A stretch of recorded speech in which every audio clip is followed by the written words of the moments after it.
Hey everyone, it's Jack and Ross from Cultaholic.com. It's Monday morning. The road to WrestleMania is drawing so close to a finish. We're nearly at our destination. The sat-nav woman is saying 5 minutes to your destination. I don't know what I'm saying. No, it's good. How do you like your news in the morning, Jack? We like mine with eggs and a hug. Stack of pancakes for me today. Yeah, fair enough. This is all of the news. First of all, we take a look at reports that the John Cena match at WrestleMania is still very much being kept secret. Next up, Becky Lynch was involved in a Twitter exchange with Cody Rhodes and had some pretty surprising words to say. Speaking of Twitter news, Tyler Breeze is the latest WWE superstar to voice their discontent. So, first of all, Dave Meltzer on Wrestling Observer Radio has been talking about this whole John Cena match at WrestleMania, and you know what, I've been in the camp that sort of thinks that he's going to go on and be Kurt Angle's last opponent. But as the weeks go on, no one's come out yet and gone, yeah, that's what's happening. And Meltzer again has said, no, it's not that. It's being kept secret, but we don't know what it is. Interesting. I was in the initial, oh no, they can't be doing this with Baron Corbin thing, but then I thought, you know, it's storytelling it. Yeah. It makes sense, kind of. It's not what anyone wants to see, but it makes sense. Yeah, because they were feeding for like months before. But yeah, so Meltzer said, in his exact words, the Cena match is being kept secret. I mean, people who know everything don't even know this one. People internal... They don't know everything. And then, I mean, people internal do know, but I don't know who it is. It's not Kurt for sure. He's got nothing to do with the Kurt match. Kurt is wrestling Baron Corbin, unless there's another guy who's coming in that we don't know that's what it's going to be. I don't think they're going to do a match with Lars Sullivan. This is where it gets really interesting. But I wouldn't be surprised if Cena beats somebody and then Lars Sullivan shows up and destroys him. And Triple H did that conference call a few days ago where reports emerged from it where he basically, his response, someone said, what about Lars Sullivan? And he basically sort of said, like, we'll see him again and not too far in the future. Well, it's interesting because, well, allegedly Lars was going to be the reason Cena missed the Rumble. He was going to attack him just before the Rumble, and that's what would have ruled him out. Oh, Instead, right. We just had the injury announced in the minutes before the kickoff show went on the air. Yes. So I guess it makes sense, I guess. Yeah. In the grand scheme of things, when you think about that. Yeah, I suppose so. Obviously, Lars had to... Well, he never really completed his call-up to the main roster because he was apparently suffering from anxiety attacks and that sort of thing. But... it seems as though they had big plans in store for him. I mean, if your first feud on the main roster is John Cena, it looked big for Kevin Owens when it happened to him. Could be the same for Lars. But if this is the case, and Lars also isn't Cena's opponent at WrestleMania, then who's going to be? An Angle? I've got no idea. No, right? Cheers. I thought you were going to just be like... When you don't have an idea, you might as well just say, I have no idea, instead of just doing something convoluted like that. I've seen some people on Twitter suggest Undertaker in a rematch from last year, Cena getting his win back. In 2 minutes or something? What was it, 2 minutes 45 Undertaker beat him in? I don't know if anyone want to see that. You can beat Cena in 2 minutes, but I don't think you can beat Undertaker in 2 minutes. It's a bit different. He's lost 25 pounds, Undertaker. He's fighting fit. Oh. But Cena's in New York, we know that much. He's definitely going to do something at WrestleMania. That's the news today. He's doing a book signing the day or two before. Is he? Aye. Oh. That's very interesting. I'm sure he'll do something. I just don't know what. Maybe he won't have a match. Just sit in the front row and get pissed like you did last year. He was having a great time until Undertaker showed up, to be fair. Next up, Becky Lynch was involved in a Twitter exchange with Cody Rhodes, and it was... Oh, just Cody. Sorry. Just Cody. Just Cody. She retweeted an old Dusty Rhodes tweet, basically putting her over, saying she was great and she's going to be a future star. And now she is now she is a star. And she said, on Sunday, basically, I'm going to prove him right. I'm going to show everyone that Dusty was correct. And then Cody got involved and said, go get it. You know, one of those American motivational... You go, girl. And she replied, that's right. And she said, good luck with star. What could she mean? Well, I don't know, yeah. I'll tell you what, though, it's a good job her boss is not a petty man. Oh. Because doing that a week away from WrestleMania has put the fear in me. Me too. Me too. I wouldn't be surprised now if we just saw her tapping out to Charlotte. Honestly, when I saw this tweet, I thought, oh. Vince hasn't got a track record of being petty at all. No. You know, he's never just... oh God, it's going to happen, isn't it? Hopefully somebody just convinces him that just means something else. Like, I don't know, what's a sitcom with 3 letters in? I can't think of one. I can't think of any programme off the top of my... Oh, SMTV, there's 4 of them. BBC. BBC, yeah. Good luck with BBC.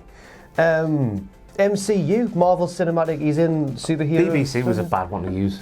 No, it wasn't. It means something else in the porn industry, doesn't it? Oh, goodness. Well, it means British Broadcasting Company over here. Monday morning. Now, This is especially surprising because Sportskeeda, when they ran a story on this, also, like when I was reading it, they reminded me in the article, not just me, they reminded everyone who read it, obviously, that Chris Jericho recently revealed that WWE had banned their superstars from going on his podcast, Talk is Jericho. So this again, it's very petty. Yeah, it's very bold from Becky. That tweet. I'm not sure why.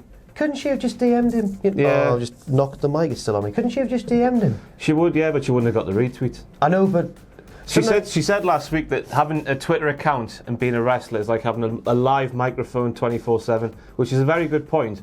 But also, it leads to stuff like this, which might set your petty boss off. Like, sometimes like getting loads of retweets is good and impressive and for a wrestler really useful and builds their stock or whatever. But sometimes you're a week away from headlining WrestleMania and you just shouldn't do that. Yeah. I mean, she has fully utilised Twitter to her advantage. Like, I believe that Twitter work is what's just set her off completely. Yeah. I know that not everyone sees it, but I think it's a big part. Yeah. But this might have been a tweet too far. Maybe. We'll see. Hopefully it doesn't. It shouldn't have any bearing on WrestleMania for Christ's sake, but it might do. Judging on history. Speaking of Twitter, let's talk about Tyler Breeze because he has been a discontent person, and occasionally it does seep through with Tyler Breeze on his Twitter. Sometimes he does fire off the odd. You can't blame him, can you? No. I was watching the first takeover Brooklyn the other day when he wrestled Liger. Yeah. How far he's fallen since then. Yeah, he used to. Sad. And he's a great wrestler, and he was, even when he was doing comedy stuff with Fandango. It worked. He was good at that too. People liked it. Fashion Files was a big hit until it got put on, what was it, WWE.com? In the network age, getting a WWE.com show, that must be some sort of slap in the face. Yeah. But he tweeted saying, eventually you say, no thank you, I'm worth more, ... And then people started obviously going, ooh, or like responding to it generally. And he, because having been a wrestler and having a Twitter account doesn't just mean you've got a live mic, it means you've also got an audience, I suppose, at all times. So back you up. A posse. Yeah. Is that what they call them? Well, some did. In the rap game? Yeah. A crew, like a squad. Stand behind going like Yeah. Now, some of the people were supportive of him, some weren't.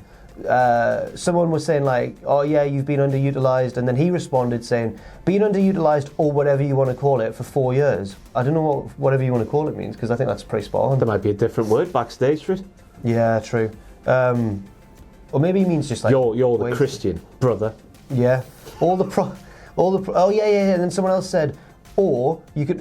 I don't like people like that. Like someone who basically, because they know a lot about wrestling, think that they understand fully how it works backstage in WWE. And I hope we never come across like we know fully how it works backstage. Because someone put, or you could keep grinding it out and then you'll be a WWE champion one day like Jinder.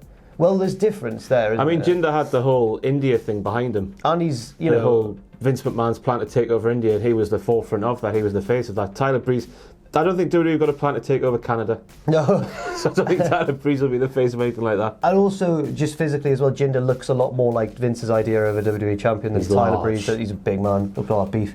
And he said, all the props in the world to Jinder. P.S. This is the perfect example of someone, brackets you, who has no clue how the inner workings are. Which, yeah, I mean, I'd be frustrated if I was Tyler Breeze. Of course you would. He had everything. He had the world at his feet in NXT. It was all going so well. Looked like a character that could flourish on the main roster. Babyface or the heel. Yeah. And then it's just sort of that they haven't used him ever since. Yeah, it's a shame. Yeah. I don't know about his contract status or how long he's got or anything, but he does seem like someone who would do well on the independent scene. Yeah. Yeah, absolutely. And finally, we couldn't end this news video without mentioning that last night, John Oliver on American television talked about WWE again. You might have seen his Last Week Tonight specials when they're about something pretty big like FIFA. I was aware of him before. Yeah. Before I remember on Mock the Week. Yes, when he was over here, before he was famous. Before he was a superstar. That's right. He covered WWE again, and he has done recently a couple of times because of the whole Saudi Arabia stuff. This time, I'm assuming it's just because we're nearing WrestleMania and it's topical. Search hits. But it is, an issue that does get raised. It seems to get raised sort of like a couple of times a year in wrestling, and then it all sort of fades away, and everyone goes, "Oh, it'll never change." And then people go, "Oh, maybe it will." The topic basically of wrestlers being recognised by WWE not as employees but as independent contractors. He covered a variety of topics in here. from, early wrestlers dying early, like Eddie Guerrero and Roddy Piper were used as specific examples. Bret Hart saying WWE treats wrestlers like circus animals. The fact that they're a monopoly at the top of the business. They did a bit of history with the NWA and all the merging of the territories and everything. And also, CM Punk on Cabana's podcast talking about his own health issues and the sort of lack of proper care which seemed to be given to superstars at the time. But it was all linked together by the topic of, basically, how are WWE getting away with this still? And I thought it was, to be fair, quite a fair piece as well. Hey, I've seen 3/4 of it and it was going swimmingly before I came down here. Right. I had Meltzer on Straight to Hell last year and he brought this up, saying that the wrestlers get zero health benefits, but the people in the office at WWE HQ in Stamford, Connecticut, they do. Dangerous job. Backwards. It is. Very backwards. You just look at it. You've got a company of essentially stunt men and women, and then you've got their office. They don't have the health benefits, but the people who sit behind the desks do, apparently, allegedly. So, yeah, that's the first thing that came to my mind. I mean, this sort of attention can't be understated, can it? The eyes of the world are now on Vince McMahon and his independent contractor status. Because he was right when saying that you do it for a plumber, they come in for an afternoon, they do your plumbing, they go away again. Because they can work anywhere else. But being an independent contractor, but also being exclusive, that's not the same thing. It doesn't work, It doesn't work at the same time. I wonder if it'll do anything, because the Saudi Arabia thing, I think John Oliver's show was just a part of this huge build-up. Well, not just a part, it was probably a key part of this huge build-up of pressure, but it didn't actually lead to anything changing. WWE still went ahead with it. And I don't know, do you think this will end up having any probably not. You'd probably say. I've got no idea. Hopefully it does. I mean, this is more for the people at the bottom of the card than it is for the top, I guess, because at the top you still get your massive fat contract. Yeah. But when you're at the bottom, tolling away, it's a bit different, isn't it? Yeah. And I think this is more, hopefully, getting those people, sort of up a bit, if you know what I mean. I remember reading in a Wrestling Observer newsletter once, quite a while ago, sometime last year, I think, where it was when the whole TV deal was announced, the whole Fox thing, the whole new, how WWE are going to be making crazy amounts of money from TV. And Meltzer's point was basically that TV is suddenly going to become more important than pay-per-view, more important than house shows, more important than all that. So this will give the wrestlers more power, because they can go on strike if they all organise and go, well, we're not working TV this week. That would be interesting. That would be crazy. But Meltzer did say that that's a huge thing, and it would take a lot of organisation, a lot of balls, and it would need someone like, he used AJ Styles as the example at the time, someone who has enough clout and probably a Roman essentially to spearhead it. But we saw how that worked for Jesse Ventura. But that was a while. That was a long time ago. Yeah. It's an interesting topic. It's really fascinating. But I feel like we had loads of these news segments. We'll just have to see how it goes. Yeah, well, time will tell in the world of wrestling. Absolutely. Thanks very much for watching, and let us know what you think in the comments section down below. You can follow Cultaholic on Twitter at Cultaholic and on Facebook at facebook.com/Cultaholic. If you enjoy what we do, then please do check out our Patreon, patreon.com/Cultaholic, where you can pledge. And don't forget, of course, most importantly of all, to hit subscribe and to join us.